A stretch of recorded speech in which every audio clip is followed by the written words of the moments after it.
Shabnam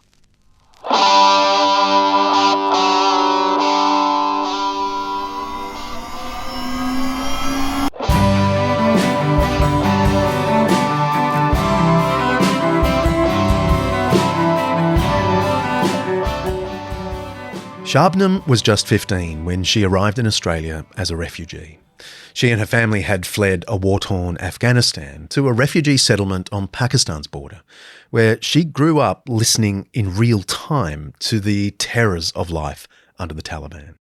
So all these years later, she's been watching with horror the events unfolding in her homeland right now, as Taliban 2.0 regains total control of the country and desperate Afghans are still trying to flee.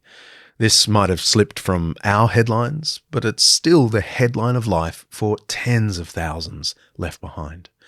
Wonderfully, Shabnam is now the chair of Australia's national refugee-led advisory and advocacy group. As an Afghan woman, she is particularly worried about what life under the Taliban is going to mean for the girls and women who remain.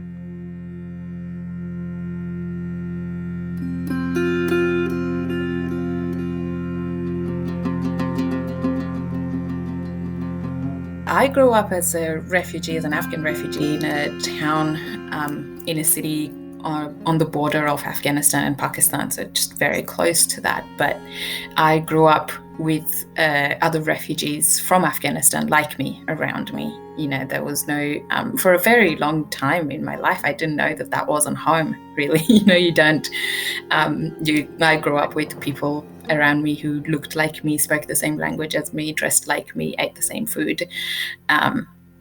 It wasn't until, and I started getting a little older and the realities started kicking in, the fact that, I was getting an education, but it wasn't going to count towards anything. It was never going to be recognized in the country where we were because, I was getting educated in an Afghan school in a refugee town, and that would not have been recognized had I completed my schooling there, for example. And I would have had to either go back to Afghanistan somehow, continue the rest of my education there, or give up on education. What was your family's home in Afghanistan before having to flee? Afghanistan's been in a war-ridden state. It has a complex history, and there was the same was true for my family. When I talked to my mum and dad, there wasn't really a home that they spent the majority of their lives at. They were very involved in the affairs, the national affairs of Afghanistan, and that meant they had to move around quite a bit. And that it wasn't really that safe for them. My parents were a little bit involved in the political affairs, and it just became too unsafe for them to stay.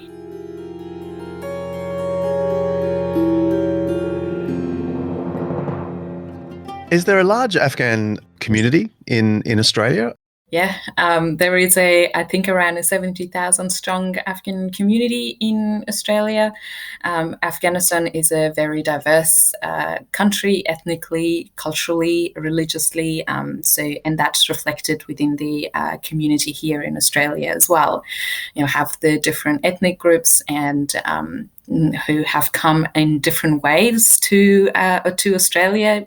Some of us came here very, very early on during, the Afghan Cameleers that we know and hear about so much from back in the 1800s. And then the more recent arrivals have unfortunately been because of war. There was a wave that came around the 80s and 90s after the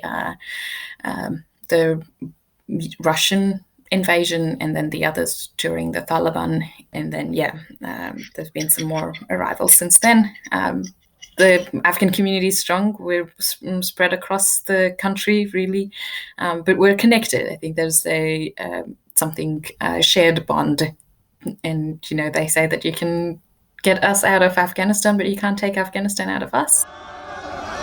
Taliban fighters marching through the streets, dressed in all white, the color of the Taliban's flag, and a symbol they're ready for martyrdom. While outside the last remaining U.S. base at Kabul airport, chaos continues. This is what crowds have to face to get inside. So tell me how you feel having watched what's unfolded in Afghanistan in the last couple of months. I mean, obviously, the last 20 years and more. But I mean, recently, so many of us who aren't connected to Afghanistan have watched on in horror and disbelief. But can you give me a sense of what it's like to watch from afar in your shoes?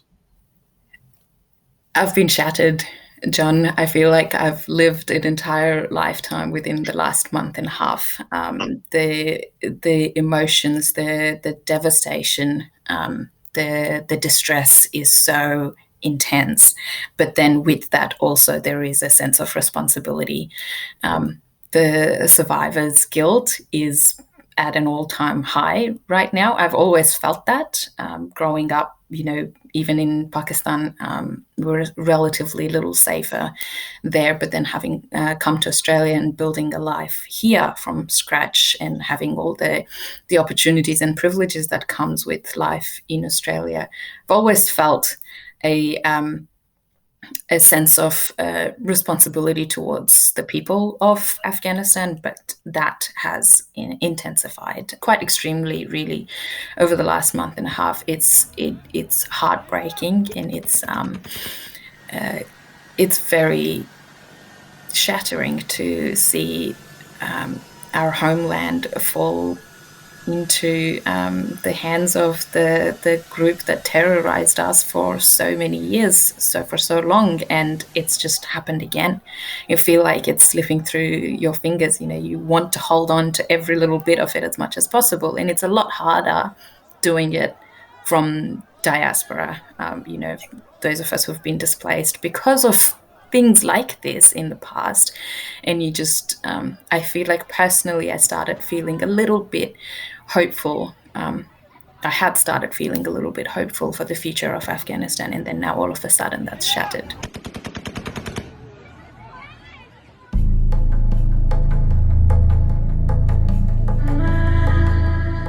You're seeing the same scenes that our parents went through, and it's another generation that's going through this chaos now. It's another generation's future and lives lost, really. All of that talent, all of that potential, all of that progress that was made in Afghanistan now gone in an instance.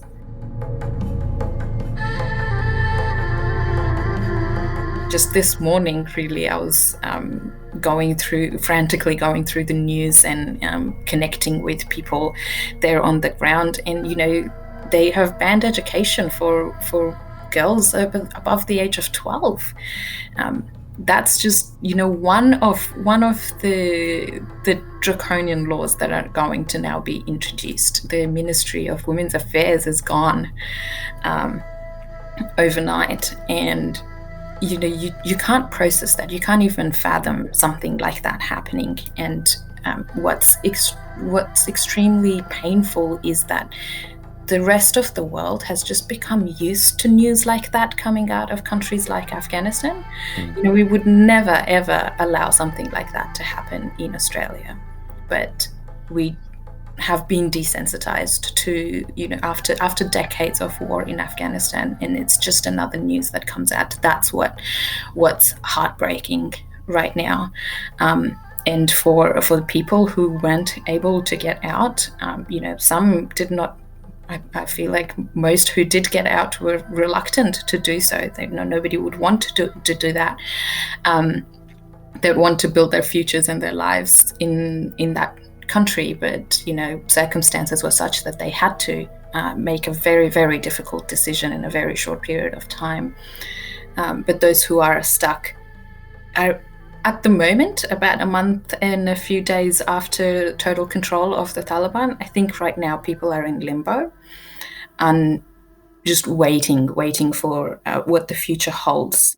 Heavily armed Taliban fighters are out in force, and for some, their presence means law and order on the streets. But women and religious minorities are especially concerned about what will come next. There are reports several female journalists have been threatened, even as a Taliban spokesman has said there will be no violence against women. we do hear some reports of there now being somewhat of a peace in the country, but then peace at the cost of what? At the cost of their freedom, at the cost of their human rights, really. And it's the fear and the horror is intense. It's extreme right now, and helplessness. There's 38 million people in Afghanistan who just don't know what the future holds for them. They can sense that it's not going to be a good one. They can, it's already heavy.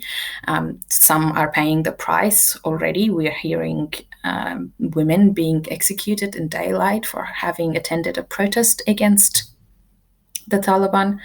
The Hazara ethnic minority, last time the Taliban were in power, they were massacred. They committed genocide against the Hazaras, and it's like a lamb in waiting for a pack of wolves to surround it. You speak of the Hazaras. Does the Taliban want rid of them for religious reasons? Do they not conform to their vision of religion, or is there something else going on? You don't know what the Taliban want, really. If people had figured them out, I feel like we would not be where we are right now. All we know is that they're a barbaric terrorist group.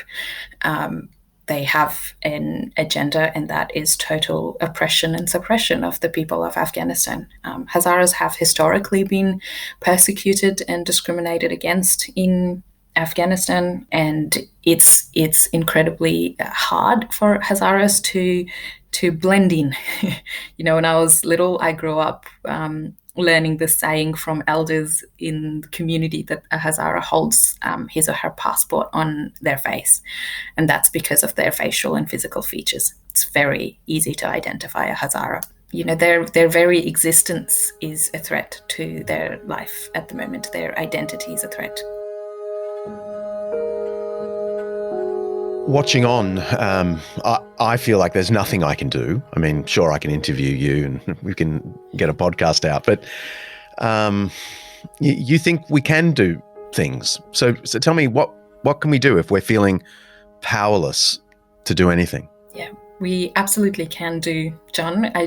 Any action, any thought, no matter however small or big right now, will make a difference. You may not be able to see the difference right away, or the impact of what you're doing, but at the moment we can, and by we I mean Australia can do. Australia was involved in the intervention. Australia was one of the first nations that joined America in the intervention and occupation of Afghanistan for over 20 years. And we contributed to the progress made in Afghanistan, whether that was in education or women's rights or political participation or art or sports, and the people of Afghanistan who helped our mission, Australia's mission there, are now at risk. And, as a bare minimum, what we can do as a country is to return the favor. And, the Afghan Australian community here is looking to the government and asking to step up and follow the leads of countries like UK and Canada, who have announced that they will take a one-off additional humanitarian intake from Afghanistan. And the number's not a lot. We talk about 20,000 as a very big number, but there are 38 million people at risk in Afghanistan right now. Half of them are facing famine and starvation at the moment. But 20,000 is not a big number, and that's the least Australia can do right now, is to commit to take 20,000 of the most persecuted and vulnerable people from Afghanistan and bring them to safety right now.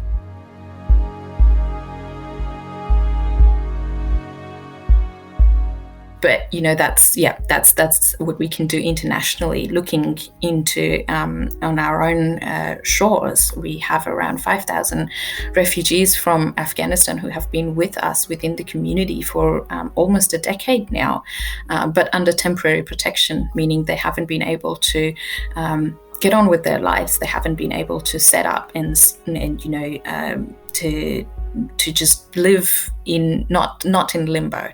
And that's what we can do, is to call on the Australian government to show compassion, grant them permanent protection. That's the least we can do right now.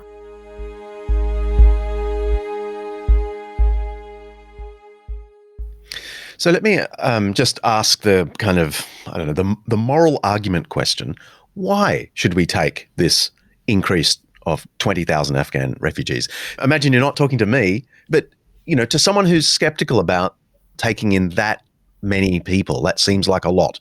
What is the argument you would say to them? It is our direct involvement in Afghanistan over the last 20 years that has directly resulted to what's happening there right now.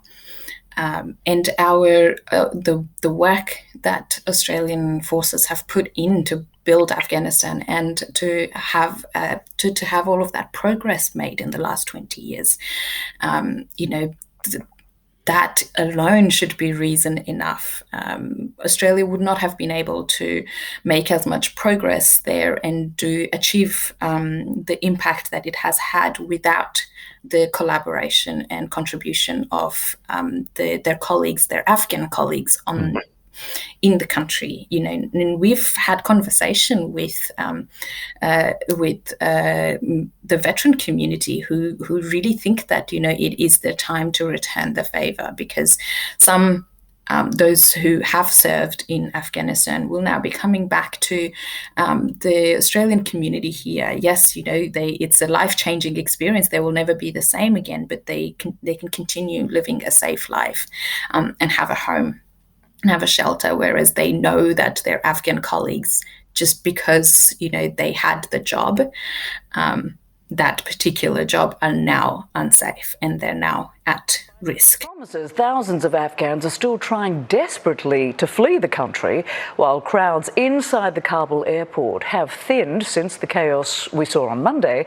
It's a far different story outside, where the Taliban now control the entrances as throngs of people clamour to get inside. CNN's Nick Payton. I believe in the generosity and the compassion of the Australian people. And we have seen that, and they have shown it in overwhelming numbers. I don't think that anyone right now would argue that we don't have a moral or ethical obligation to help the people of Afghanistan, and 20,000 is not a big number. You think about it, it's not 20,000 straight away. We go and fill up planes and bring 20,000 people. It will be over many years, and we have done it before. When the conflict in Syria broke out, we've done the same, and we've done the same in previous decades, or in response to the conflict in Vietnam. Some would argue that it's almost the same thing, and if we did it then, we can absolutely do it now. We have the capacity, we have the resources, and it's the least we can do.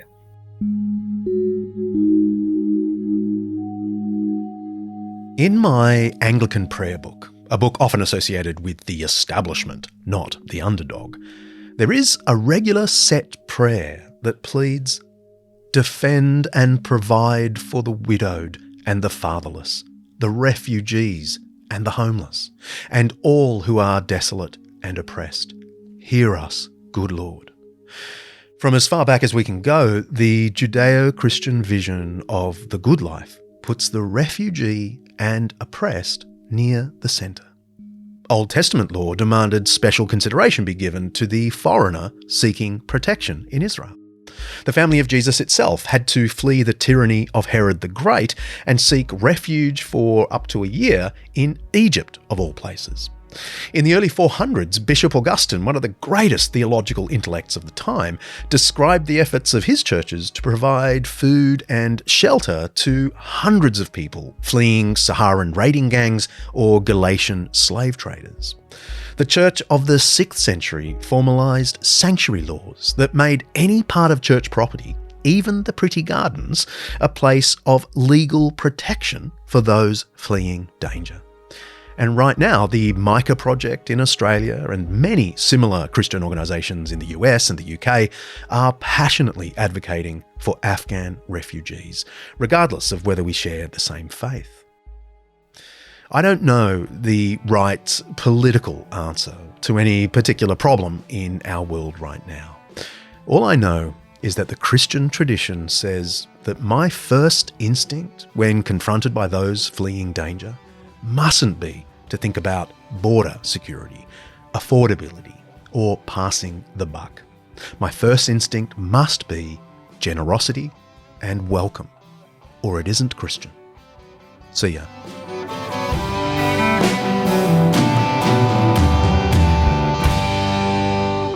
You've been listening to the Eternity Podcast Network, eternitypodcasts.com.au.